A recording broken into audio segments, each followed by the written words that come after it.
Okay, this is going to be Wrestlemania 29 tips and tricks for Axxess. Those of you guys who've never been to Wrestlemania before, this is probably some guidelines that could help you. Maybe not, but I hope it does. I've been to two Axxess years. This is going to be the third. Went to 27 and 28. We did 3 sessions on during WrestleMania 27 in Atlanta, and we did 1 session in Miami. So you kind of get the hang of it after you've been there for a few years. And we did 3 sessions, 2 on Sunday and 1 on Saturday, and that was in Atlanta. And then Miami, we only did 1. This was the last session on Sunday before WrestleMania. So the number one tip I have for anybody, this is in life in general, you have to be there early.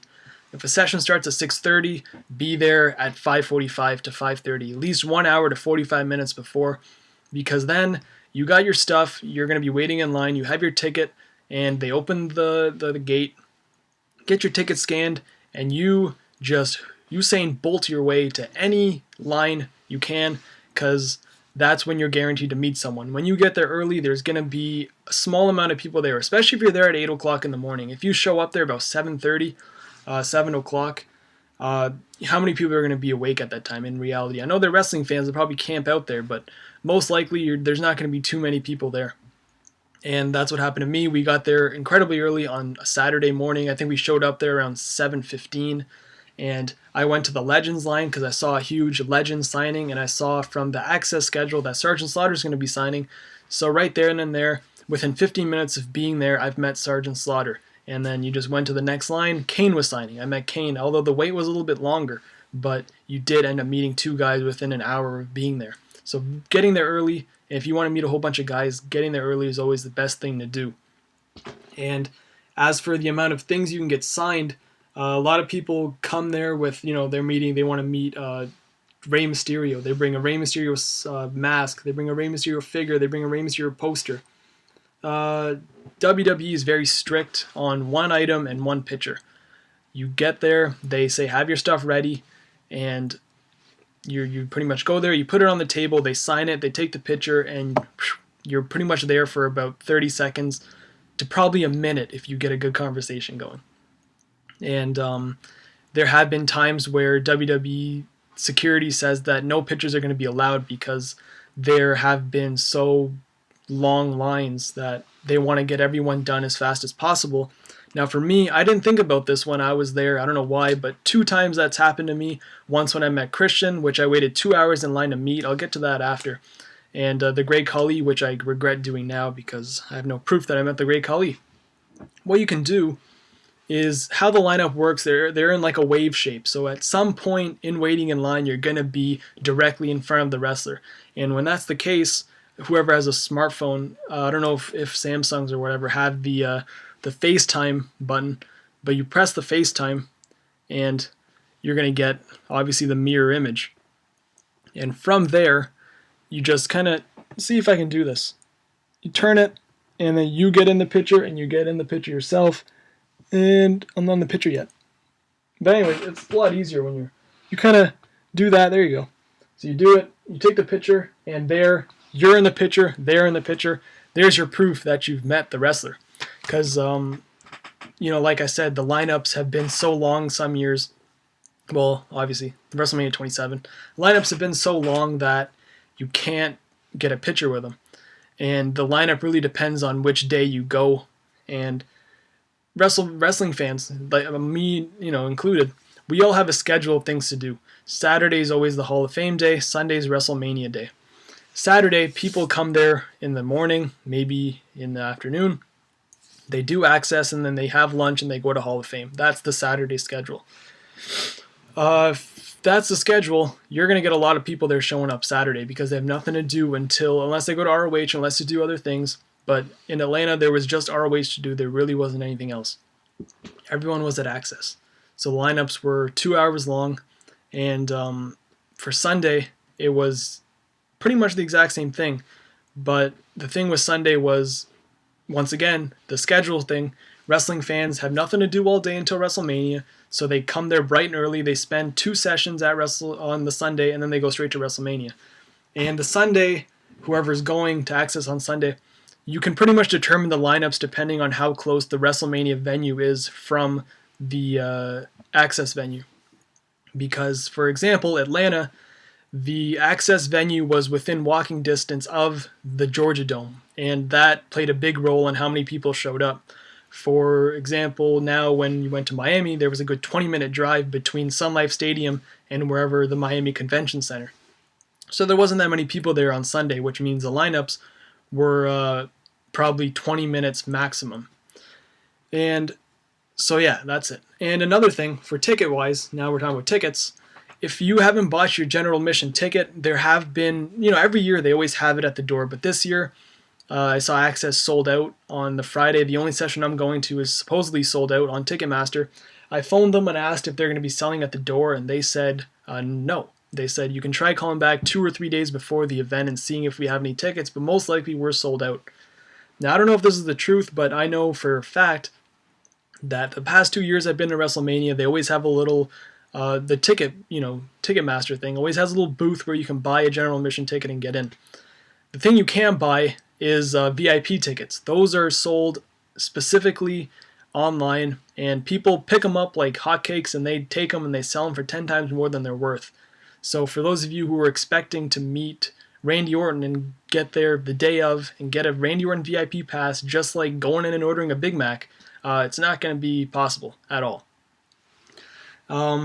So that's that. Carrying thing, if you, like I said, a lot of people show up. I've seen videos where guys are bringing so many figures. They're like, I'm bringing this figure, this figure, this figure. They have at least 10 figures lined up, thinking they're going to meet all these guys at Axxess. The reality is that you're probably going to end up meeting 3 guys, 4 if you're lucky, and if you get there early, because the lineups again are so long, and the Axxess sessions are only about 3 hours long. So if you're lucky, you'll meet about 4 people. And what I do is I bring all my stuff, and I bring this to all the wrestling conventions I go to, is this little bag.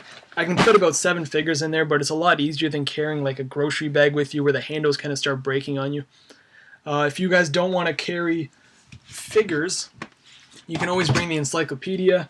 You can see here, this is the newer version, and I took the flap off because obviously it's going to get damaged in the bag or when you're standing in line, but you never know what can happen to that. This has every guy in there already, so you just kind of flip to the page, whoever it is. If you don't have the encyclopedia, you can always go to the merch stand and get this thing, whatever you call it, the program. It has all the wrestlers who are on the card in there. Now, let's say, for example, you want to meet Kofi Kingston. You're standing in a Kofi Kingston line, and he's not on the card, but he's been in every single Money in the Bank. So you and every program has this. They always run down every WrestleMania. He's been in a whole bunch of Money in the Bank matches. There's a 26, there's a 25, there's a 24.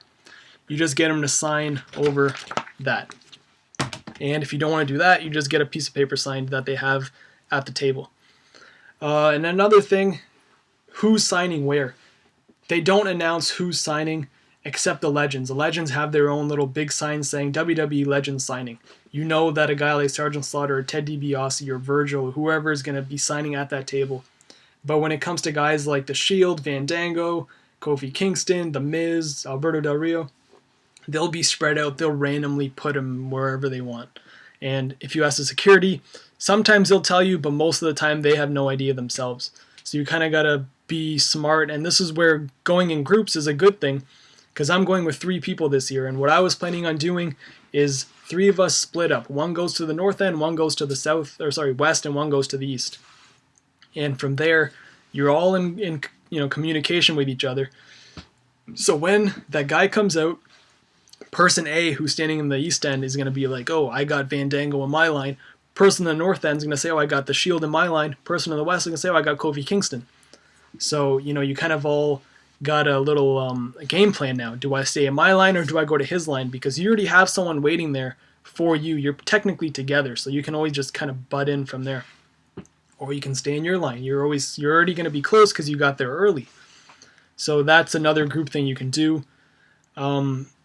Yeah, so when you meet that guy, you can always, go to their line and see how close they are and just kind of butt in right from there. And you just met 2 guys in a matter of 10 to 15 minutes. So there's another good thing to do if you're going in groups. So that's about all the tips I have. I went over the one item, one pitcher, get there early. You have no idea who's signing, but if you go in groups, be in like contact with each other so you know who's signing where and how big the lineups are and whatnot. VIPs, you're always guaranteed to meet them. I know there's people who have VIPs and they want to get the VIPs done early, just get it over with. But that's kind of the stupid thing to do because you already have a ticket guaranteeing you're going to meet a guy. So if Undertaker's signing from 6 to 7:30, why waste maybe 30 minutes unless you're the first in line, then it's a different story. But why waste so much time waiting for Undertaker to sign when you're already guaranteed to meet him? Go to another line, meet them, go see how the Undertaker line's doing. Even if you're the last person, it doesn't even matter. You're guaranteed to meet him no matter what. So if I were you and you guys have a VIP, meet whoever you want to meet first, and when there's about even 20 minutes left of the signing, Undertaker finished signing at 7:30. Get there at 10 after 7 and just stand in line. You got 20 minutes. The lineup won't be as long, I'm sure. And you just, done deal, just like that. The lineups are always going to be long, so if you guys are expecting to meet a whole bunch of people, obviously not going to work. Bags I went through, general admission tickets can only get you so much. You're not allowed meeting VIPs. And that's about it. If you guys have any questions, I am on Twitter at AAB777. Links in the description box. If I didn't answer any of your questions, just tweet me and I'll be sure to answer it. And I'll see you guys in the next video.